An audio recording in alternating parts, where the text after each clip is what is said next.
Хил холболтын гэрээгээр хаацайлан монголчуудын баялаг болох нүүрсийг маш хямдар буюу 10 тэрбум орчим долларын алдагдлалтайгаар худалдах гэрээг байгуулсан гэх маргаан эд өрнөгтөө зэрэгцээд үүнтэй ижил схемээр нүүрсийг нэг компанид давуу эрхтэйгээр худалдах эрхийг олгосон гэж улсын хурлын гишүүн энх баяр мэдэгдэн улсын хурлын дарга амар баясгалан өгүүлсгснээр энэ үйл явдал олон нийтийг талцуулж байна. Хууль зүйн сайд маань сургаар биш. Сураг ажиг юмар одоо нотогдоод байгаа биш. Хоёр бүтхийхэд 20 нүрийг маш олон баримтаар харна гэдгийг бас хэлхийг хүсэж байна. Олон нүүртэй гэж хэлээд байгаа чинь энэ шүү дээ. Найз нөхөдгээд байгаа юм шиг мөртлөө өөрийнхөө улсын бүх өрсөлдөгчдийг намлаа. Би намын дарга болно. Амар баясгалан намын даргад нэр дэвшнэ гэдгээ зарсан. Би энэ улсын одоо хаан болно гэж яриад байгаа үстэй. Би хуульч, би лаг шудраг гэсэн худлаа дүрсгээд ярьж байгаа бүх зүйл нь худлаа. Дандаа одоо гэр бүлийнхээ хүүхдээ, эгчийнхээ хүүхдийн нэр компани нүүрстэй өөрийнх нь компаниуд байна. Манай гэр бүл ах トゥ хамаатан садан нэг ширхэг жуулуурхан бизнес хийдэг үү? Амар баясгалангийн нүүрсний мөнгийг угаадаг байж болзошгүй Батбаатар барилга гарч байна. Батбаатар гэдэг залуу яагаад надтай холбоод байгаа юм гэхээр манай Монгол Ардын намын цагаан байрны 4 давхарт фитнес ажилладаг. 30 сая долларыг бэлнээр хүлээж авсан. Миний төрөвчний хэмжээ юм жижиг шүү. Энэ баримтыг гаргаад энэ авилгын баримтаа гэж яриад байгаа. Том одоо юу чунал бол байх. Амар баясгалан тэнцээ хүн амны хэрэг хийцэн байж болцсохгүй. Ямар аимшигтай зүйлийг ярьж байна. Одоо өгцөн үг хэлдэггүй гэдгээр өгцснийхэн дараа ямар ч холбоогүй өстой намайг хэн яадгийг гэж ярьсан. Тэдний аль аль нь яг баримт гэж хэлэх зүйл үзүүлээгүй тул яригдж байгаа асуудлын хүрээнд буюу одоогоос 2 жилийн өмнө болсон нүүрсний сонсголын үеэр Адмирал гэх компанитай холбоотой яригдж байсан баримтуудыг задлан шинжилж үзцгээе.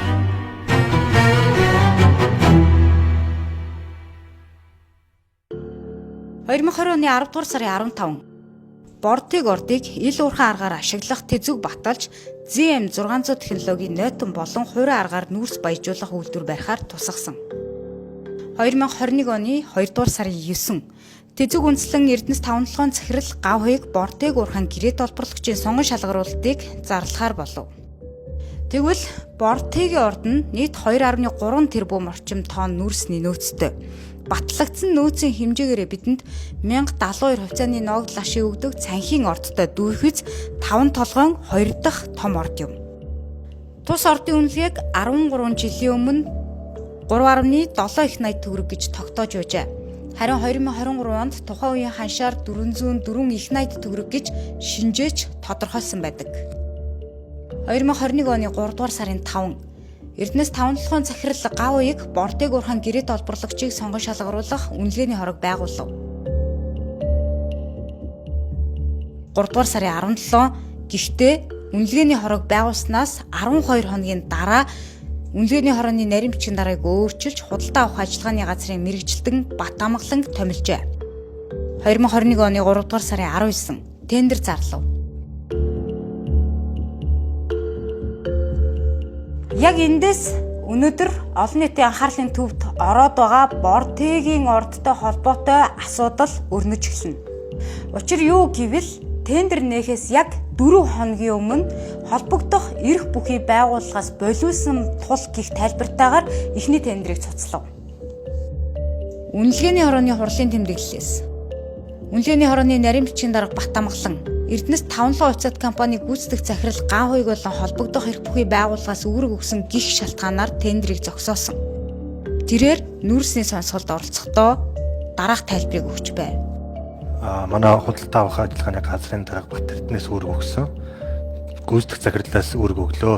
Зарласан тендер яг одоо яаралтай буцаа. Одоо өөрчлөлтөөс гараад тендерээ татаа гэдэг үүрэг өгсөн. За ямар учраас ингэж байгаа юм бэ? Одоо тийм алдан бичиг юм байна уу гэсэн чинь байхгүй. Гүйцэтгэх захирлаас өгсөн дээрээс буюу холбогдох эрх бүхий байгууллагаас ийм үүрэг өглөө гэдгээр тендерийг өөрчлөлтөөс гараад татуулсан байгаа. За зогсоож гад үргэлжлүүлэх юм болов уу гэсэн чинь бүх тендерийн баримт бичгийн дотроос нь устгах энэ тендерийг цуцаллаа гэдэг үүрэг өгсөн. Эхний тендер цуцлагдсны дараа 2021 оны 6 дугаар сарын 29-нд Хятадын Hongkong Shinway Limited компаниас Admiral компани төр дансанд 101 мянган ам доллар, 6 дугаар сарын 30-нд Хятадын иргэн Жан Шинлигээс 63,000 ам доллар, нийт 164,000 ам долларыг шилжүүлснээр гадаадын хөрөнгө оруулалттай компани 100,000 ам долларын хөрөнгөтэй байх хуулийн бусыг давснаар 7 дугаар сарын 2-ны өдөр Адмирал компани улсын бүртгэлийн ерөнхий газарт бүртгүүлж үүсгэн байгуулагджээ. Тус компаниг Монгол улсын хуулийн этгээд Monovant 45%, Хятадын Hong Kong Russian Global 34%, Хятадын Suzhou Longyang Trading компани 21% эзэмшилтэйгээр үүсгэн байгуулжээ. Гүйцэтгэх захирлаар Хятадын иргэн Хасбатар эцсийн өмчлөгчөөр Хятадын иргэн Wang Shuping Монгол улсын иргэн Ламжавнаар бүртгэгдсэн байна. Адмиралийн дэд захирал Ламжав нүдгөө авилгатай тэмцэх газраас саатуулаад байгаа Монгол Ардын намын нарийн бичгийн дарга Чулуун Загдын төрсөн ах юм. Чулуун Загд болон улсын хурлын дарга Амар Баясгаланаар 10 жилийн нэг төгсөлт найз нөхдийн дотны харилцаатай гэдгийг улс төрийн хүрээнд бүгд мэддэг. Мөн нэг төрийн бус байгууллага яригдж байгаа. Надтай хамт төрийн бус байгууллага хамтарч эзэмшдэг Чулуун Загд гэдэг нөхрийн ахын гүйцэтгэх захирал нь хийж байгаа учраас энэ Амар Баясгалантай холбоотой гэж зарлагдсан. Гэхдээ Амар Баясгалан Чулуун Загд нар бизнесээрээ холбогддог гэдгийг нотлох баримт нь. Чулуун Загд өөрийн Mcast компаниар дамжуулан Амар Баясгалангийн эхнэр Бямсүрэн хил гарах гэж байгаад саатуулагдсан гих Амар Баясгалангийн туслах Эрдэнэ жаргал нар 2011 оноос Top Media компанийг хамтран эзэмшиж байжээ. Сонирхолтой нь 2022 оны 12 сард болсон нүүрсний жагсаалтаа зэрэгцээд Top Media компанийг Эрдэнэ жаргал руу 100% шилжүүлээд жагсаалын дараа буюу 2023 оны 2 сард уг компани татан буулгасан байгаамаа.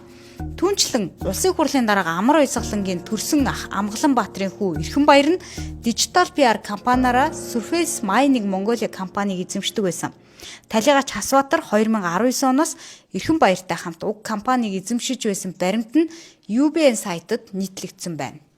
За Адмирал ХХК-гийн гүйцэтгэх захирал Хасбатар ирээгүй юм байна. Засгийн газрын хэрэглэх газрын дарга Амар Баясгалан дарга ирээгүй байна. Яг л би юу ч мэдэхгүй юм чинь. Очоод би ямар тайлбар хийх вэ? Ганцхан мэдэхгүй гэдэг үгийг хэлэх сонирхолтой. UB Group ХХК-гийн тузрын дарга Ц Батбаатар ирээгүй байна. Global Trans компани эцсийн өмчлөгч Б Эрдэнэ жаргал ирээгүй. 2021 оны 7 дугаар сарын 9 Бортыг уурхайн гэрээт олборлогчийг сонгон шалгаруулах 2 дахь тендерийг Адмирал компани үүсэн байгуулагдсанаас 7 хоногийн дараа зарлав. 2021 оны 8 сарын 9 2 дахь тендерийг хүлээн авч нээхэд 2 оролцогч санал ирүүлсэн бөгөөд эмсүү түншлэл 707 тэрбум төгрөгийн санал ирүүлсэн нь нийт төсөв төртөг болох 715 тэрбум 900 сая төгрөгөөс доогуур үнэлгээ хийсэн бол хуульд заасан шалгуурыг хангасан байдаг. 2021 оны 8 дугаар сарын 31 гэвч тендерт оролцогч 2 компани тендерээс татгалзах шийдвэрийг үнэлгээний хорооноос хүргүүлжээ.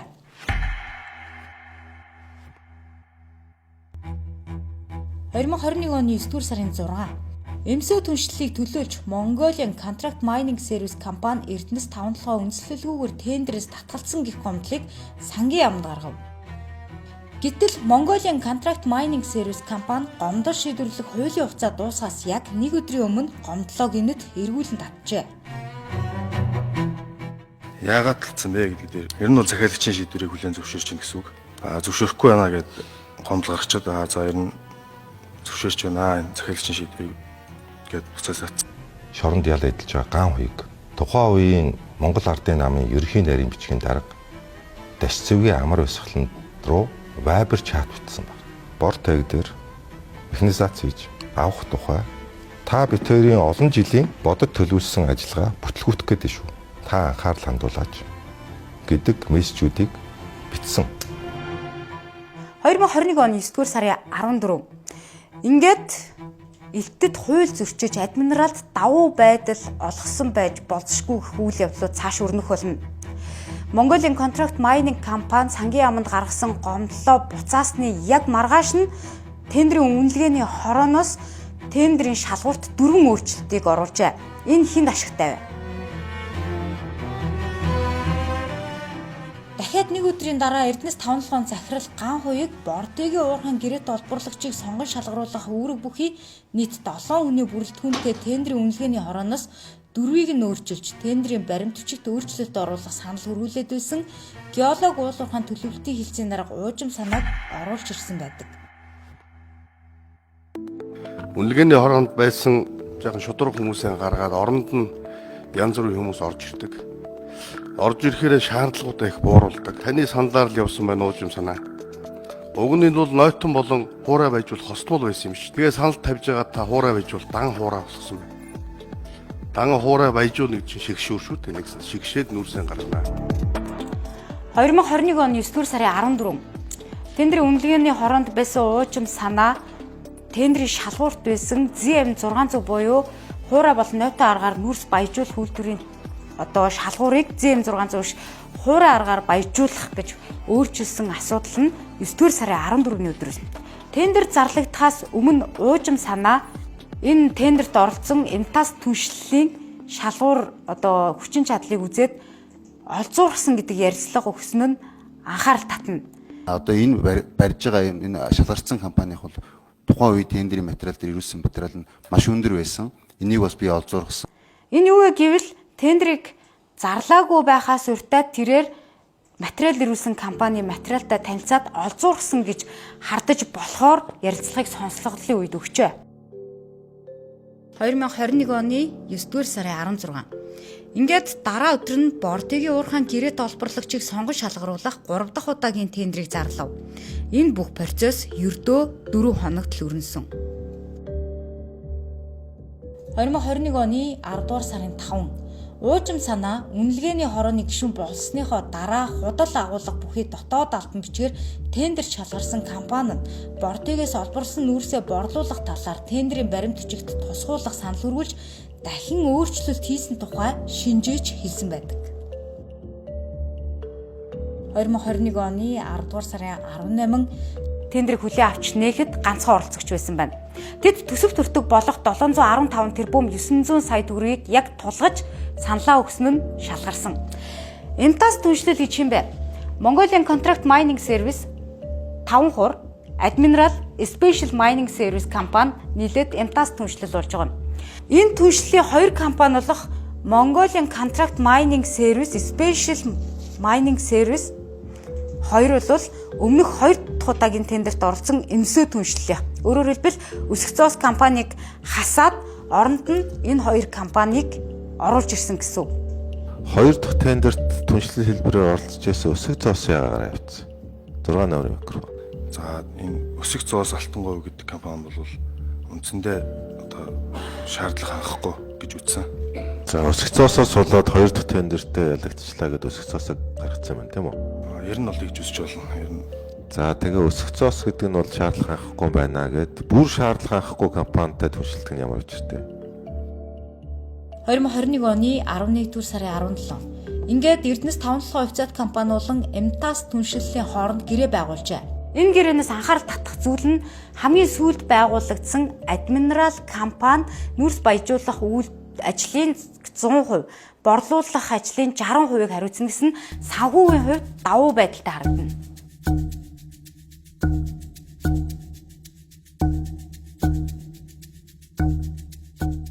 Гурван удаагийн тендерийг зарлахаас өмнө урьдч ямар өөрчлөлтүүд орсон бэ?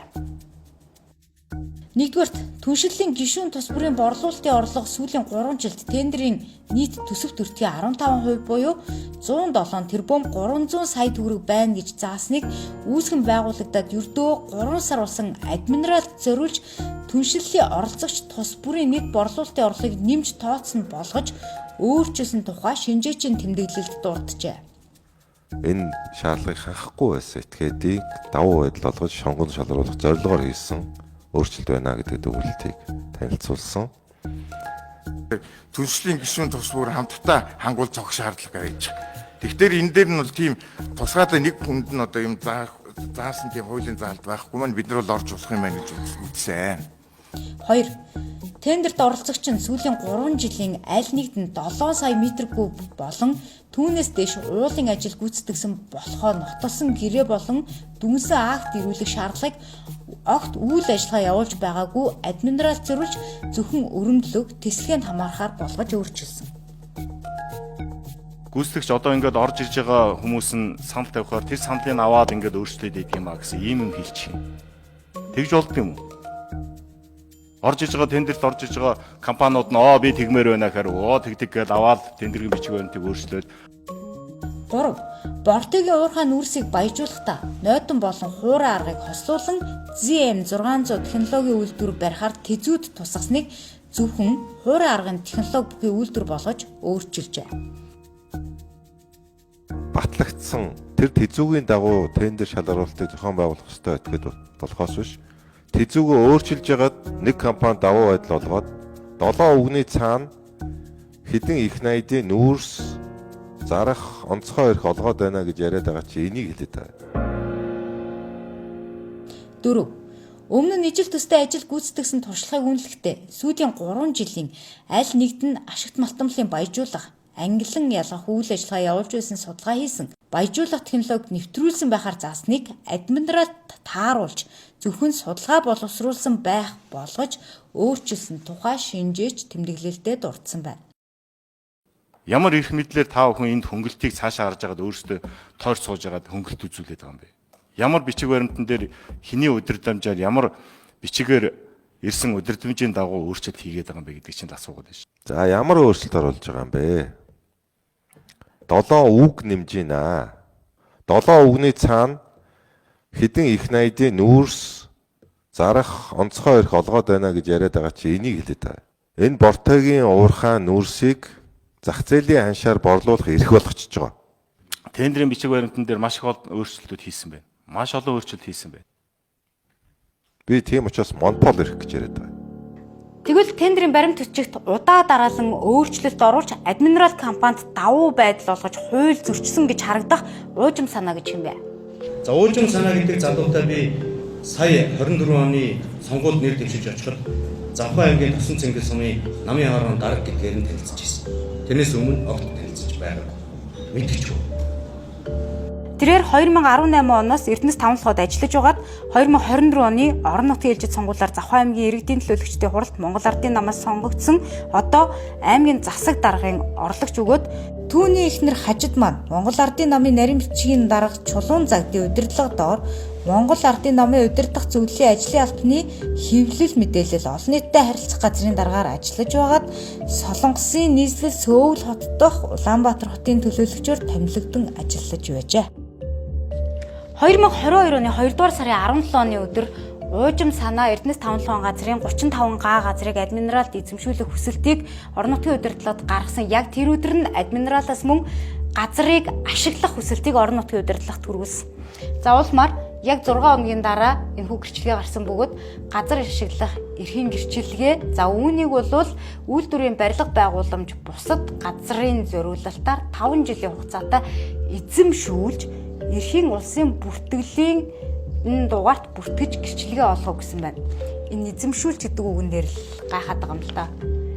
Уг нь бол гадаадын хуулийн этгээдэд газар эзэмшүүлэхгүй байх учиртай. Гэхдээ эндээ ашиглах, эндээ эзэмшүүлэх гэдэг үг байгаа нь анхаарал татаад байна.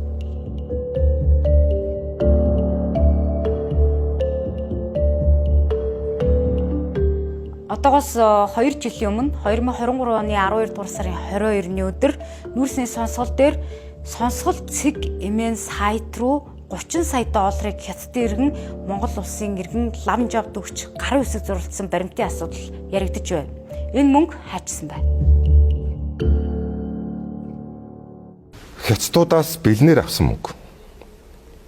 Хэл ахвал мөнгө.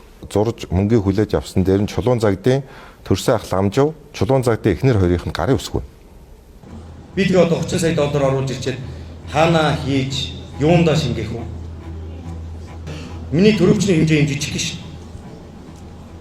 Би тэгж энэ том төрөвчтэй хүмүүс шиг том одоо юу гэдэг чунал бол байх. Тэмээтэй өшөөний хажуутлын Regis Palace би бол нүүрс таврагдав. Одоо энэ нүүрсний мөнгө угаалтаар баригдсан. Одоо энэний хажуутлын газар Монгол Hyundai Автоматик гэж компани энэ нэр дээр байгаа. Энэ Халтмаагийн Батуулга гэдэг хүний хамаарл үхий компани гэдгийг би Хөгжлийн банкны сонсголын үеэр нотолж ирсэн. Энэ газар дээр амар уйсгалангийн нүүрсний мөнгийг угаадаг байж болзошгүй хамаарл үхий нүүрсний сонсголоор гаргаж ирсэн Батбаатар барилга гарч байна. Тавар. UB группийн. Тэгээд би одоо энэ хоёр Энэ одоо мөнгөн дээр хамтарч байгаа юм шиг би бол гайхаж үлээж авсан. Батбаатар гэдэг залуу яг надтай холбоотой байгаа юм гэхээр манай Монгол Ардын намын цагаан байрны 4 давхарт фитнес ажилладаг зүйл.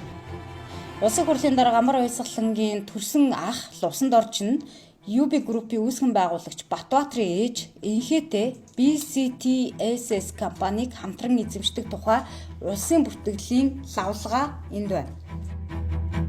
Ийм хамааралтай хүмүүсийн компани одоо энэ богдуулын 11 газар дээр 11 байршил дээр 5 хороол тансаг зэрэглэлийн орон сууцуд барьж байгаа юм байна гэд нүүрсний сонсголоо хаасан.